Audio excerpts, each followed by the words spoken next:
Il était une fois Athéna.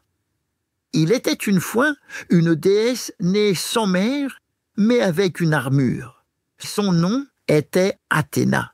Et elle était la déesse de la sagesse, de la stratégie, des arts et des cités. Mais aussi une déesse de guerre. Pas brutale comme Arès, non. Une guerre juste, intelligente, planifiée. Athéna était un esprit clair dans un monde souvent agité. Son histoire commença avant sa naissance. Zeus, le roi des dieux, avait appris qu'un de ses enfants pourrait un jour le dépasser. Alors, par peur, il avala Métis, la déesse de la sagesse, alors qu'elle portait déjà leur enfant. Zeus croyait ainsi avoir réglé le danger. Mais un jour, une douleur terrible lui traversa le crâne, un mal de tête si fort qu'il fit appel à Héphaïstos, le dieu forgeron.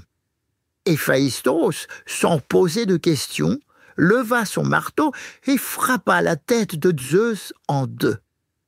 Là, dans un éclair de lumière, une forme surgit du crâne fendu. Athéna, déjà adulte, en armure, casque sur la tête, lance à la main et regard calme. Les autres dieux furent stupéfaits. Une naissance sans mère, une déesse tout armée. C'était du jamais vu. Athéna ne ressemblait pas aux autres déesses. Elle n'aimait ni la coquetterie, ni les fêtes. Elle préférait la réflexion, la justice, le savoir. Elle était la protectrice des artisans, des philosophes, des bâtisseurs, des architectes. Mais elle n'hésitait pas à prendre les armes si la cause était juste. Elle inspirait les soldats, guidait les chefs, soutenait les héros, mais toujours avec mesure. Athéna ne s'énervait jamais pour rien. Mais attention, elle n'oubliait rien non plus. Un jour, une jeune femme nommée Arachné, très douée pour les tissages, osa dire qu'elle était meilleure qu'Athéna. La déesse accepta le défi, un concours de tapisserie. Arachné tissa une œuvre magnifique, mais pleine de moqueries contre les dieux.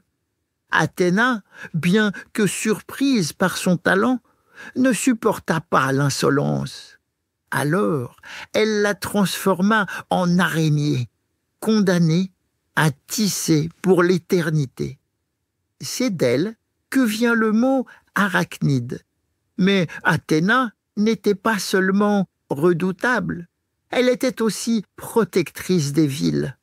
Un jour, elle entra en compétition avec Poséidon pour donner son nom à une grande cité. Poséidon frappa le sol de son trident et fit surgir une source d'eau salée. Athéna, elle, planta un olivier, symbole de paix, de nourriture et de prospérité. Les habitants choisirent l'olivier et la ville prit le nom de la déesse Athéna, la ville d'Athènes. Depuis ce jour, Athéna veille sur cette cité comme sur un enfant. Elle protège la justice, la raison, l'intelligence collective. Elle est un phare dans l'ombre, une voix qui guide sans crier. Il était une fois une déesse née du crâne d'un dieu et qui fit pousser un arbre là où d'autres auraient lancé des éclairs. On l'appelait Athéna, déesse de la sagesse et des cités. Je vais continuer à te raconter les plus grands mythes et contes de notre monde. Alors abonne-toi vite à mon podcast pour ne rater aucune de mes histoires.